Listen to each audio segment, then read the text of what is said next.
What's going on, guys? I'm LSR, and today I thought it would be pretty interesting to, like, think about the next generation. And you know what I mean? The next generation of Monster Hunter, Generation 6. Because we all assume, like, it'll be the start of a completely new generation. Alright, so obviously we should all be, like, prepping ourselves for what the future may bring, what monsters we want to be in there, what monsters we definitely do not want to be in there. And as with other games in the past, it is most likely almost 100% guaranteed that out of all of the new monsters debuting in Monster Hunter Rise and Sunbreak, some will be chosen. Some of that pool of monsters will be chosen to take part in our next adventure. So I've decided to list my top 5 monsters that I want to appear in the next Monster Hunter game. So, without further ado, these are my top 5 MHR and MHRS monsters that I hope make it into the Generation 6 of the Monster Hunter franchise. Okay, my first pick, number 5 on this list, at the very bottom. It's honestly came kind of a shock to me when I started making this list, but it's true. Tetranodon is at the very bottom of my list. Now, it like some may disagree, but as I go back and play the older generations of Monster Hunter, I start to realize that Tetranodon is basically Tetsukabra's replacement. Voltetsu has a great design and even a great fight with itself and its stronger variation, Drill Tusk Tetsukabra. Tetranodon, to me, at least, is just, like, better. Not only the fact that it's obviously in a more, like, high definition, like, graphics wise, but its hitboxes are just, like, more satisfying to me, and, like, the way it swells up its belly further in the fight in a way that's kind of reminiscent to Zamtrios, except without the, like, chunky edges of Zamtrios, which freaked me out the first time I saw it. I was like, what the heck is this thing? Yeah, all those qualities secure this platypus, frog, turtle, things, whatever the heck it is, its spot on this list. Okay, even I was surprised by my choice for number 4 on this list. I chose specifically Blood Orange Bishoten. And yes, you heard me right. Like 100% specifically, it's variant. And like, why not plain Bishoten, you ask? Okay, well, let me explain to you why Blood Orange. Then you might already get the answer. Okay, Blood Orange Bishoten is amazing. Its on fire coloration, its weaponization of literal pine cones as explosives, instead of the original multi effective fruits, which I believe has been used even earlier in the series, and the overall fun and less repetitive moves that like it uses makes it differ from its original and just adds to this great hunt. I mean, I basically answered your question. Like normal Bishoten, it's blue, it has annoying like poison and like flash powers. It's basically like kind of like young Garuga and like young Kaku, but so much more annoying. Anyways, I think Bob, as we call it, Blood Orange Bishoten, Bob, would be the perfect random monster to just subtly slip into Generation 6. That would be so fun. And I would love it if that happened. Number 3, of course, should be no surprise to anyone, as he is one of the 3 lords. This really shouldn't be too hard to explain. It's Garen Golem. Really, the greatest thing about Golem to me, as attracts so many other hunters to it, is elemental duality. Which, for some, it's a big word, but it's just the fact that he uses both fire and water elemental like combos in his attacks. Now, fire and water elemental combo monsters have been used before, but mostly in like non-mainstream series like Frontier and Online, which makes it relatively unique to the main series. Like, of course, there's a Latreon which wields like all 5 elements, but it's a black dragon. Like it's supposed to be insanely powerful. So for something like a fanged beast to have these capabilities is amazing.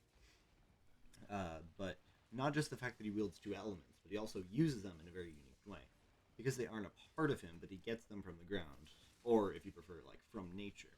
He uses his arms, which are amazingly satisfying hitboxes, by the way. I really like focusing on hitboxes, to make explosions and water blasts and all sorts of amazing attacks. It would be an absolute shame if Garen Golem isn't integrated into the next generation of Monster Hunter. Now, my second choice, my number 2 on this list, honestly surprised me even more than the previous ones, because normally I hate spiders.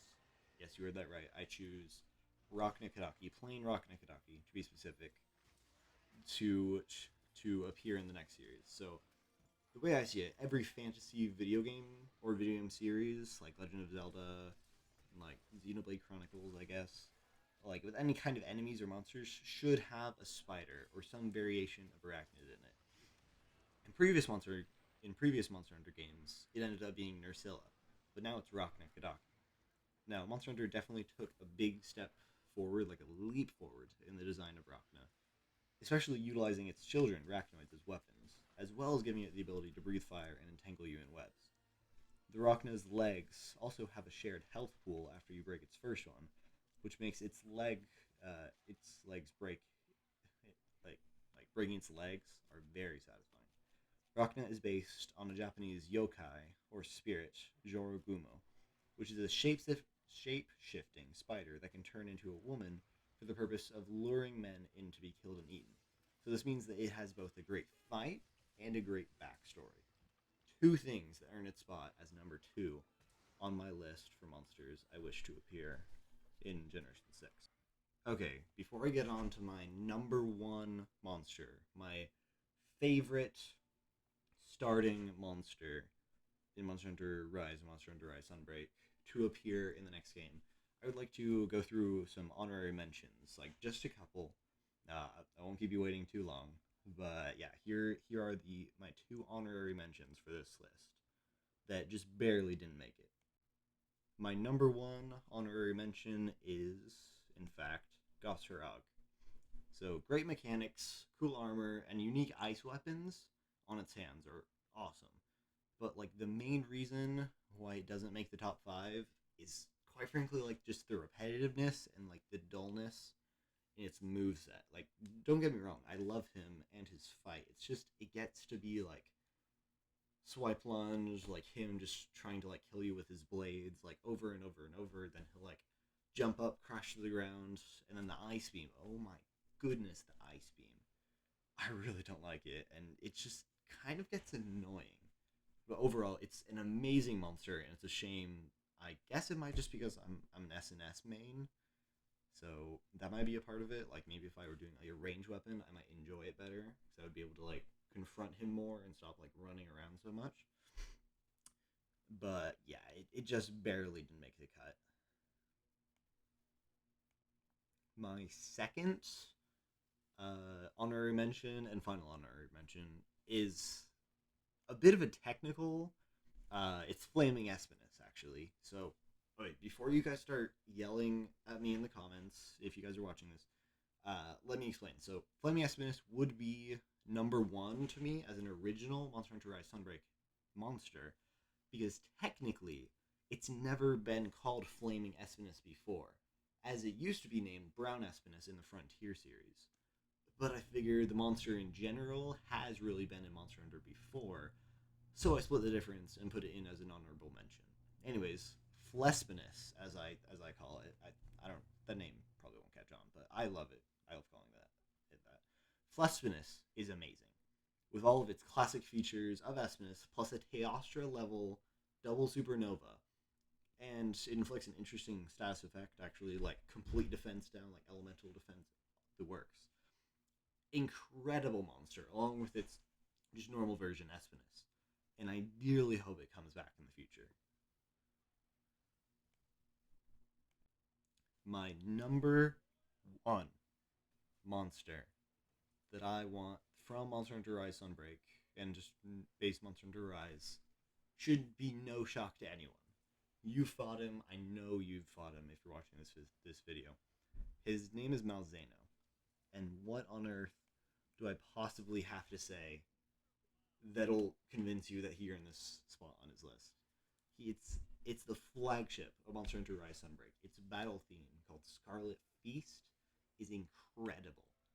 Its effect to Blood Blight is unique and sometimes difficult to manage, which is always a plus in my book. Monster hunting is based on difficulty, and the difficulty increases the satisfaction of the kill. Always, every time. I think we can all agree. And of course, the point of Monster Hunter, its fight is fantastic. This Lord of the Citadel, the Elder Dragon of Blood, Gold, and Ivory, is perfect.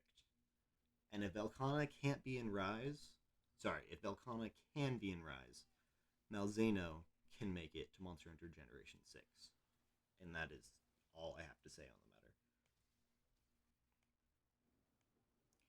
the matter. Okay, now, let's be clear. Malzeno, or any monsters that I listed, are not my favorite overall monster in the series. My favorite monster is, and always will be, Rathalos. It's literally what the R in LSR stands for. Lone Star Rathalos. But of all the monsters originating from Monster Hunter Rise, those are the ones that I would love to be in the next game. Of course, that's just my opinion and not like guaranteed. And as for Rathalos, well, he'll always be there. He's the series flagship. He is as Monster Hunter as Greatsword. He's as Monster Hunter as Poogie. And he'll always be here. Anyways, thank you so much for watching, and I will see you next time. Oh, hey. Yeah, by the way, thank you so much for watching this video. I think, personally, this specific video that you just watched, like, this is the greatest video I have ever made. So far, of course. And if you liked it, I promise you, you will love the rest of my content. I do Monster Hunter stuff all the time. It's kind of the point of my channel. I might go into like other series, but mainly it will always be Monster Hunter. So if you like this video, feel free to subscribe. Like, I ask you to please consider it. And of course, if you like this video, then the like button is absolutely there for that. And if you have any concerns or comments that you feel need to be made, the comment section is down there. I don't censor my comments as much as like other channels, unless of course you do something like completely stupid, which of course don't do. And yeah, thank you so much, and I will catch you next time.